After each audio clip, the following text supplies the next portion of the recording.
Hi ladies, welcome back. So today's video I'm doing a story time, and I'm also going to be telling you guys the signs of a cheater, how to spot a cheater. So you guys will really benefit from this, as well as having a giggle during your self-isolation time, because the best way to make people feel happy is to tell them your misfortune.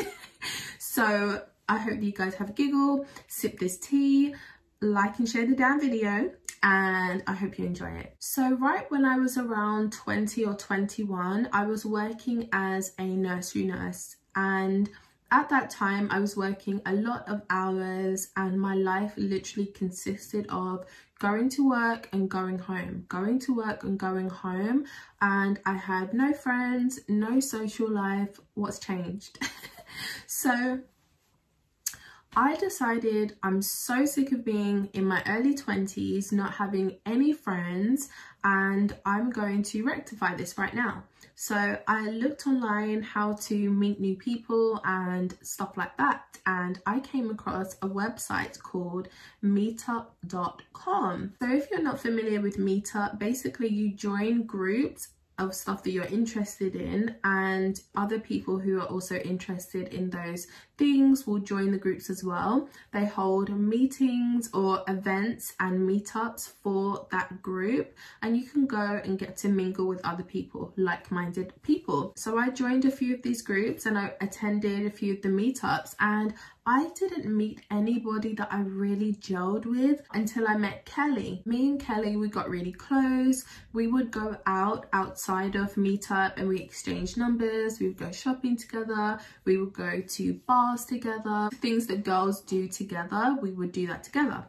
And we had a good friendship, right? One night, Kelly calls me up and she's like, I'm bored. I want to go out to a club tonight. Do you want to go? And I'm like, duh. So she said, come to mine first, we'll have pre-drinks and then we'll go to the club. And I'm like, okay, cool. So when I got to her house, I noticed that there was company.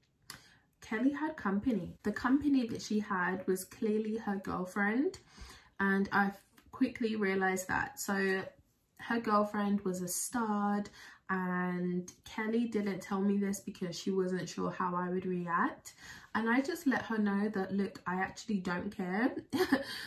Congratulations with your relationship, you know, you seem really happy and it's cute, but when are we going to the club? We had a couple of drinks and giggles at Kelly's, and then we went to Heaven. It's a gay club, so it's like an LGBT club in London, and everybody really knows it. So we were going to Heaven this one night. I'd been to Heaven before, but maybe we'd just been on the wrong days, I don't know. But this night, Kelly seemed to know so many people. She was introducing me to so many different people, and it was such a fun night. And we started to become regulars at Heaven. So obviously the next week we were back, honey. The week after that we were back. One night, Kelly's girlfriend decided to bring a few of her friends. So naturally she was just introducing me to everybody because I was the new person in the group. And then she introduced me to Sarah. Now, this is where things take a turn. So Sarah and I really clicked. We really just got each other. So she would call me, I would call her. We would go out, you know, maybe to the cinema, or we'd go shopping. We'd go to Soho together, and we just started really hanging out and spending a lot of time together. And one night, Sarah kissed me. So basically, Katy Perry, I kissed a girl and I liked it. And from that point, Sarah and I were dating, okay? So we were dating now for a few months had gone past. I want to say at least 6 months or something had gone past, and our relationship was really good. We were monogamous. It was all good, honey, to the point where she even met my family. I think it was my sister's birthday or something, and she attended the dinner. Things were going really well with me and Sarah. Now, one night, Sarah and I and a couple of her friends, so not my friends as well, the Kelly but her friends, went out to a club. And when we were in this club, I noticed at one point that she just like got grabbed or something and she was talking to somebody. So I'm like, okay, clearly she's speaking to one of her friends. At one point I'm like, wait, where the hell is Sarah? It had been about half an hour and this girl still was not here. So then she ended up coming back over. It was around half an hour and then she came back. And I was like, where have you been? You left me with your friends for like half an hour. And she's like, oh, I saw one of my friends and they were questioning me, asking me loads of questions. And I said, who was asking you questions for half an hour? And what kind of questions would these be? They saw me with you and it's like they wanted to know who you were. So I'm just like, whatever. So we were still having a good time and we did have a good time.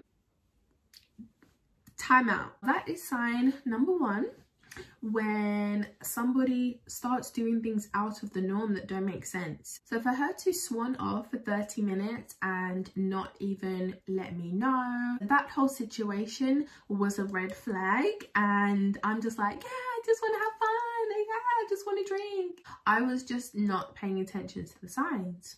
A couple of weeks went past and one day Sarah and I are out and we're on Oxford Street and we are doing some shopping, having a nice time, a nice day together, and she gets a phone call. She's on the phone for about 15 minutes.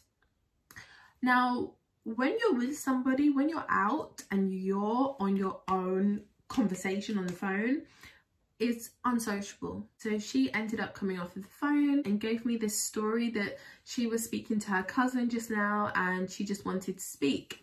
So I'm like, okay.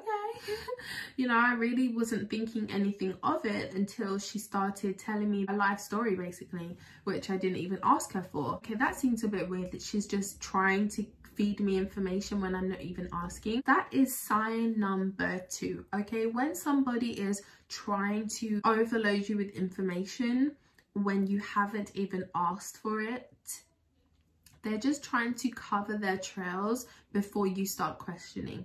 And basically they think that they are one step ahead of you. One night, one of my sisters, her friend was having a birthday party celebration thing in a club in Leicester Square. So I was going, and Sarah didn't like the fact that I was going out to this straight club, obviously. So she decides that she's just going to turn up, and that's what she did. She turned up and she was trying to, you know, she turned up because she felt insecure and she was nervous that I was obviously going to be swept off my feet by one of the guys in the club, and she just was going crazy. So she invited herself, she turned up, we tried to have a good night regardless, but we did end up having an argument because she was so insecure. I think are we on number 3? I don't know. That's the next sign, because when a cheater is a cheater, they assume that you are cheating also. Sometimes we can put it down to, oh, they're just insecure, but sometimes they think that you're doing it because they're doing it, and they know how easy it is to cheat because that's exactly what they do. So that's another sign to know that somebody could be cheating on you if they're doing that, right? We get over this whole argument thing and our relationship is still going well until one night Sarah is staying over at mine. I went to grab her phone to look at the time. Her phone was closer. Girl, Sarah jumped up. Sarah was in my face and she's like, put my phone down. And I'm like, who are you talking to?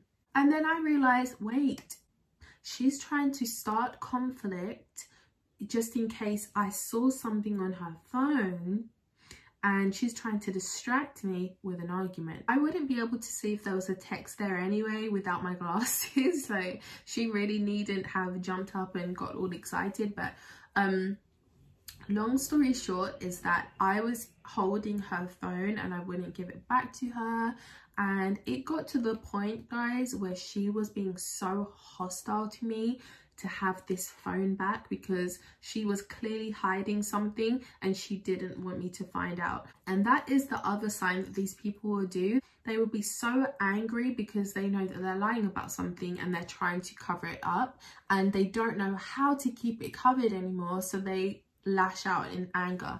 And that is what she was doing. So in the end, I was like, look, I'll give you your phone back, but just tell me what's going on. You know, I'm not going to be upset, just let me know. She actually ended up telling me everything. I was quite surprised. The person who pulled her and was questioning her was her ex-girlfriend, who she still kind of speaks to here and there. She was also the person who called her that day when she told me it was her cousin.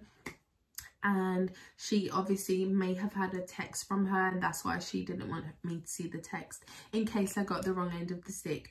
Girl, I got the right end of the stick. And that's the last sign, is that these people who are cheating, who are lying, will keep lying until their last breath. And that is a huge sign of a cheater or of a liar. They will just keep lying. You can catch them in bed in the act and they will still say, no, it wasn't my fault, no, this happened, no, that happened. They will deny responsibility till their last breath, till they're on their deathbed. They will just do that. She told me what she told me, which was semi close to the truth, but really was not the actual truth. I knew deep down. So I broke up with her right then and there. Haven't spoken to the girl. I actually have bumped into her a few times and I just act like she's a ghost. I can't even see her. So that was my story time on when I got cheated on, and that was also me telling you guys signs, in your face signs of a cheater. So I hope that this video was funny for you guys. I hope that it took your mind off of quarantine and off of cabin fever and the boredom that you are having right now. And I'm going to love you and leave you guys, but if you guys have any other story time requests, then put them in the comment section. I'll see you guys in my next video.